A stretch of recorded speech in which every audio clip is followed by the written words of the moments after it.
আসসালামু আলাইকুম প্রিয় দর্শক। প্রফেসর নাজমুল হাসান কলিমুল্লাহ বেগম রোকেয়া বিশ্ববিদ্যালয়ের সাবেক উপাচার্য, তাকে আজ বৃহস্পতিবার মোহাম্মদপুরের তার নিজের যে বাসা, সেই বাসা থেকে গ্রেপ্তার করা হয়েছে। তাকে গ্রেপ্তার করা হয়েছে দুদকের একটা মামলায়। মানে উনি যখন এই বিশ্ববিদ্যালয়ে, বেগম রোকেয়া বিশ্ববিদ্যালয়ের মানে ভিসি ছিলেন, উপাচার্য ছিলেন, তখন ওনার কিছু কর্মকাণ্ডের ব্যাপারে দুর্নীতির অভিযোগ উঠেছে। সেই অভিযোগে তাকে গ্রেপ্তার করা হয়েছে। দুদকের মামলায় এরকম অনেককে গ্রেপ্তার করা হয়, আবার গ্রেপ্তার করা হয়ও না। সেগুলো নিয়ে নানা আলোচনা, কিন্তু সেরকম একটা ঘটনা নিয়ে আজকে আমি কথা বলছি। কেন আমি কথা বলছি? এই কারণে যে আজকে আমার একটা ভিডিওতে কয়েকজন দর্শক কিছু মন্তব্য করেছেন।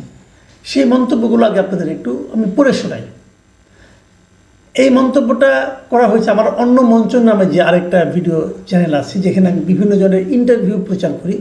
সেখানে আজকে আমি মিস্টার মঞ্জুর আহমেদ চৌধুরীর ইন্টারভিউ প্রচার করছিলাম। উনি অন্য অনেক বিষয় নিয়ে কথা বলেছেন, এনসিপি নিয়ে, বর্তমান গভর্নমেন্ট নিয়ে কথা বলেছেন। তো সেইখানে সেটা লিখেছেন মিস্টার বেলাল হোসেন। তিনি লিখেছেন, অন্য মঞ্চ রেখে নিরাপদে চলে যান, এবার আপনার পালা কামাল ভাই, কলিমুল্লাহ স্যার কোট করেছে। মানে কলিমুল্লাহ সাহেব ধরা পড়েছে, অতএব আমার পালা, আমাকে অন্য মঞ্চ যে আমার যে ওই ভিডিও যে ইউটিউবের যে চ্যানেলটা, সেটা রেখে আমাকে চলে যেতে বলেছে, মানে বন্ধ করে দিতে বলেছে। এখন প্রশ্ন হলো যে কলিমুল্লাহ সাহেবকে কোট করেছে, তাহলে আমার পালা কেন হবে? মানে আমার সঙ্গে কলিমুল্লাহ সাহেবের মিলটা উনি কোথায় খুঁজে পাচ্ছেন? দেখুন, আমার নামে দুদকের কোনো মামলা নেই, আমার নামে কোনো বিষয়ে কোনো মামলা নেই, কারো কোনো মামলা নেই। আমি একজন মামলাহীন ব্যক্তি। আমি অবশ্যই একজনের বিরুদ্ধে একটা মামলা করেছি। সেটা হলো একজন আমার কাছ থেকে কিছু টাকা ধার নিয়ে টাকা দেয়নি, ওটা চেকের মামলা, চেক ডিজ অনারের মামলা, ওটা আমি করেছি। সেটাও প্রায় 5-6 বছর আগের কথা। সেই মামলা এখনও শেষ হয়নি। যাক, সেটা অন্য হিসাব, অন্য দিনে বলবো নি কাহিনি। তো যেটা বলছিলাম, তাহলে আমাকে চলে যেতে হবে কেন? এই প্রশ্নটা কিন্তু আমাকে খুব টাচ করেছে। তাহলে কলিমুল্লাহ সাহেবের সঙ্গে ওনারা কোথায় মিলটা পেলেন? মিলটা এক জায়গায় পেয়েছেন। সেটা হলো কলিমুল্লাহ সাহেব বিভিন্ন টকশোতে যান এবং বিভিন্ন কথাবার্তা বলেন।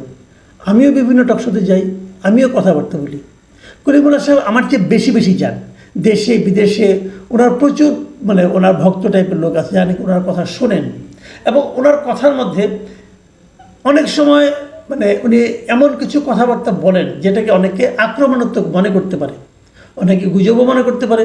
কিন্তু আমি ওনার সঙ্গে আলাপ করে দেখেছি, উনিও আমাকে বলেছেন যে আমার কাছে মানে ইনফরমেশন নাই, ডকুমেন্টস ছাড়া আমি কোনো কথা বলি না। এটা ওনার ভাষ্য। উনি কিন্তু আমার এই অন্য মঞ্চ চ্যানেলে উনি আসতেন, বহুবার এসেছেন। যখন ওনার বিরুদ্ধে জুন মাসে এই দুদকের মামলাটা হয়, তখন কিন্তু আমি ওনার একটা ইন্টারভিউ করেছিলাম। এবং এই দুদকের মামলার যে অভিযোগ ওনার বিরুদ্ধে আছে, এবং এই মামলার বাইরেও যে অভিযোগ ওনার বিরুদ্ধে আমারও ছিল, আমি সে সমস্ত সব প্রশ্ন ওনাকে করেছি। আপনি যদি অন্য মঞ্চ চ্যানেলে যান তাহলে সেটা দেখতে পারবেন, ওইটা এখনও আছে। তো ওখানে আমি অনেক প্রশ্ন উনি করেছি, উনি ওনার মতো করে জবাব দিয়েছেন। আমাদের প্রশ্নের জবাব উনি কী দিয়েছেন, সেগুলো গ্রহণযোগ্য কিনা এটা দর্শকরা বলতে পারবে, ওটা নিয়ে আমার কোনো বক্তব্য নাই।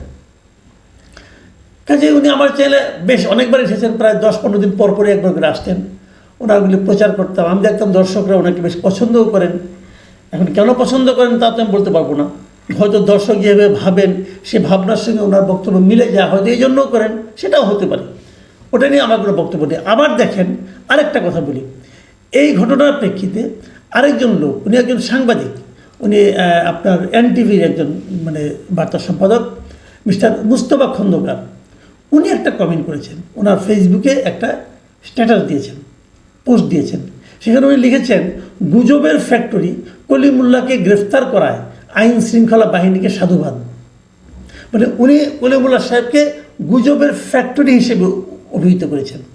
যেহেতু কলিমুল্লাহ সাহেব প্রচুর গুজব ছড়ান এবং উনি গুজবের ফ্যাক্টরি, ওনাকে যেহেতু আটক করা হয়েছে, এই জন্য যারা আটক করেছেন তাদেরকে উনি ধন্যবাদ দিয়েছেন। কিন্তু মুস্তফা খন্দকার সাহেবকে আমি জানি না উনি কেন এটা লিখেছেন। আমার কাছে ওনার লেখাটা মানে এই জিনিসটা পছন্দ হয়নি কেন সেটা আমি বলি। ওনাকে তো এই গুজবের কারণে গ্রেপ্তার করা হয়নি। ওনাকে যদি আপনি যদি মনে করেন উনি গুজবের ফ্যাক্টরি, আপনি যদি মনে করেন ওনার কথাগুলি গুজব, কোনো তথ্য নাই, কোনো ভিত্তি নাই যদি মনে করেন আপনি, তো সেক্ষেত্রে ওনাকে যদি এই কারণে গ্রেপ্তার করা হতো তাহলে আপনি আনন্দিত হতে পারতেন। তা তো হয়নি। ওনাকে গ্রেপ্তার করা হয়েছে আরও অনেক আগের। উনি আপনার রোকেয়া বিশ্ববিদ্যালয়ে ভিসি সেই ছেড়েছেন, সেটাও তো প্রায় কয়েক বছর হয়ে গেল। সেই সময়ের একটা ঘটনাকে কেন্দ্র করে গত মাসের মানে জুন মাসের 15 তারিখে ওনার বিরুদ্ধে মামলা করা হয়েছে এবং সেই মামলায় ওনাকে আজকে গ্রেপ্তার করা হলো। এখন আমি যদি বলি যে উনি ওই ভিসি পদ ছাড়া উনি যখন ভিসি ছিলেন তখন মনে করা হতো উনি হয়তো সরকারের সুবিধা মানে আওয়ামী লীগ সরকারের সুবিধাভোগী একজন লোক, এবং ওই পদ ছাড়ার পরে আমরা দেখেছি গত সরকারের আওয়ামী লীগ সরকারের শেষ দিকে উনি কিন্তু আওয়ামী লীগের প্রচুর সমালোচনা করতেন এবং সেগুলোকে লোকে বাহবা দিত। যদি গুজবের ফ্যাক্টরি হয় তাহলে তখনও গুজব ছিল, তখন সেটাকে সবাই বাহবা দিত। আবার যখন এই গভর্নমেন্ট আসলো, মানে ইউনিসের গভর্নমেন্ট আসলো, তখনও উনি অনেক কথা বলেন যেগুলো নাকি সরকারের সমালোচনাই হয়, সরকারের বিরুদ্ধে যায়। আমি বুঝতে পেরেছি মুস্তফা খন্দকার এগুলো তো গুজব মনে করছেন, সমস্যা নেই, মনে করতে পারেন, ওনার যদি তথ্য থাকে মনে করতেই পারেন। কিন্তু ওনাকে তো এই কারণে গ্রেপ্তার করা হয় নাই, ওনাকে আগের একটা মামলা দেখে গ্রেপ্তার করা হয়েছে। আমি এই যে প্রবণতাটা, এটাকে আমি অপছন্দ করি। ধরেন আমি একজন লোক, সে আমার বাড়ি থেকে কিছু একটা চুরি করেছে, হয়তো আমার বাড়ি থেকে মুরগি চুরি করেছে, ধরা যাক মুরগি চুরি করেছে, সে রাস্তায় হাঁটতে যেয়ে, তাকে আমি বিচার করছি না কিছুই না, রাস্তায় হাঁটতে যেয়ে সে হোঁচট খেয়ে পড়ে গেল, পড়ে যেয়ে তার হাত ভেঙে গেলো, আমি তাকে হাততালি দেবো? দেবো না। তো দেবো না। এই কারণে আমি খুশি হতাম যদি সে তার এই মুরগি চুরির জন্য সে যদি সাজা পেত। তো বিষয়টা এভাবে দেখলে আমি মনে করি ভালো হয়, কারণ ব্যক্তিগত পর্যায়ে সম্পর্কটাকে নিয়ে যাওয়া ঠিক না।